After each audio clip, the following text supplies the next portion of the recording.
Instruksinya sama yang disampaikan oleh terdakwa tadi ya, sejak tanggal 5 Januari kembali ke rutan ya.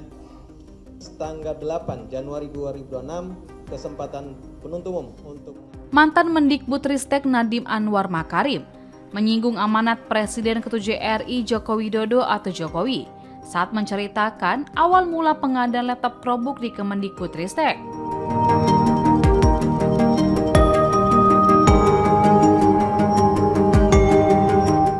Hal itu disampaikan Nadiem saat membacakan nota keberatan atau eksepsi dalam sidang kasus dugaan korupsi pengadaan laptop Chromebook di Pengadilan Tipikor Jakarta pada Senin 5 Januari 2026. Dalam eksepsinya, Nadiem mengungkapkan alasan awal dirinya bersedia masuk ke pemerintahan.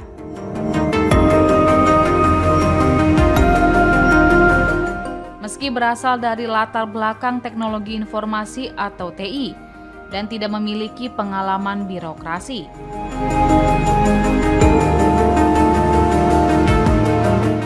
Ia menyatakan seluruh kenyamanan hidupnya sebelum menjadi menteri ditinggalkan demi pengabdian.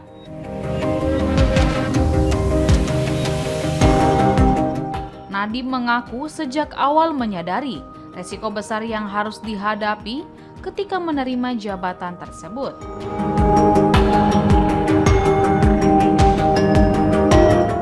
Namun, kata Nadiem, resiko tersebut merupakan bagian dari perjuangan.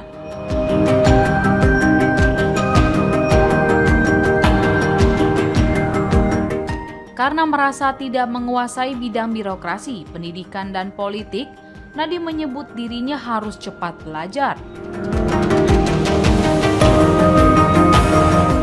Atas dasar itu, ia membentuk tim khusus di kementeriannya yang berisi orang-orang kompeten.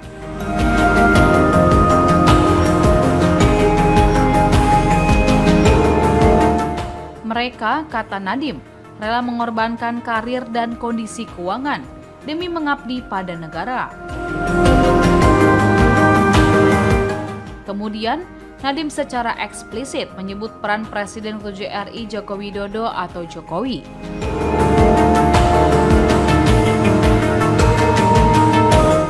Ia mengungkapkan saat itu Jokowi memberikan tugas yang berat untuk mempercepat digitalisasi dunia pendidikan. Nadiem menegaskan bahwa digitalisasi pendidikan merupakan amanah langsung dari Jokowi.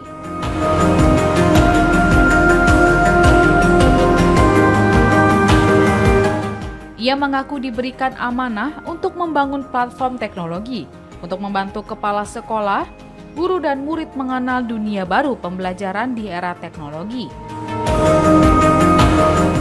Sarana TIK seperti laptop, proyektor, dan router menjadi kebutuhan mutlak termasuk untuk mendukung asesmen nasional berbasis komputer atau ANBK.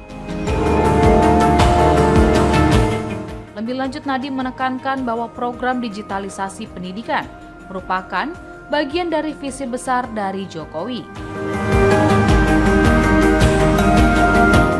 Ia menegaskan pengabdiannya selama 5 tahun di Kabinet Indonesia Maju bukan jalan yang penuh kenyamanan, melainkan pengorbanan demi menjalankan visi Jokowi sebagai presiden.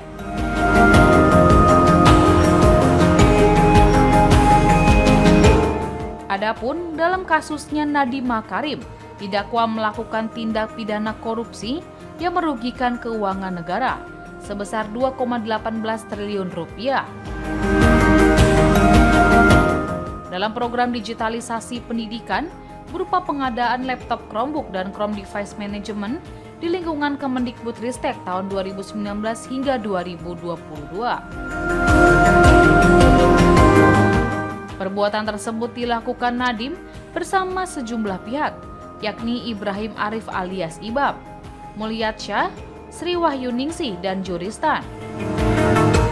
Selain itu, Nadiem diduga diperkaya dengan penerimaan uang sebesar 809 miliar rupiah yang berasal dari PT Aplikasi Karya Anak Bangsa melalui PT Gojek Indonesia. Karena inilah saya mengumpulkan tim muda yang idealis dan kompeten sebagai staf khusus saya. Pak Jokowi memberikan saya tugas yang berat dan penting untuk secepatnya melaksanakan digitalisasi di dunia pendidikan agar anak Indonesia tidak ketinggalan dalam era digital.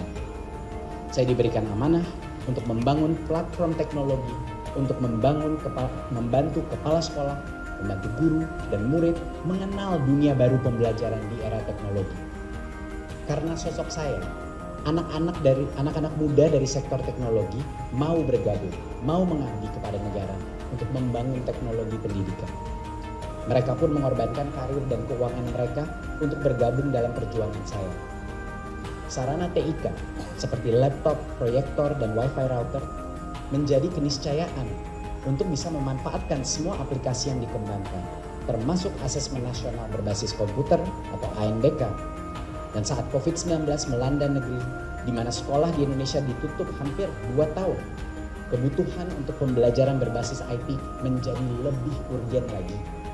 Inilah dasar dari program digitalisasi pendidikan, visi besar Pak Presiden Joko Widodo yang menjadi amanah saya sebagai menteri. Selama 5 tahun, kapal besar pendidikan mulai bergerak. Berkat akselerasi teknologi, 1 juta guru honorer bisa diangkat menjadi P3K dan mendapat nafkah yang layak. Sertifikasi PPG guru juga lebih mudah diraih secara online.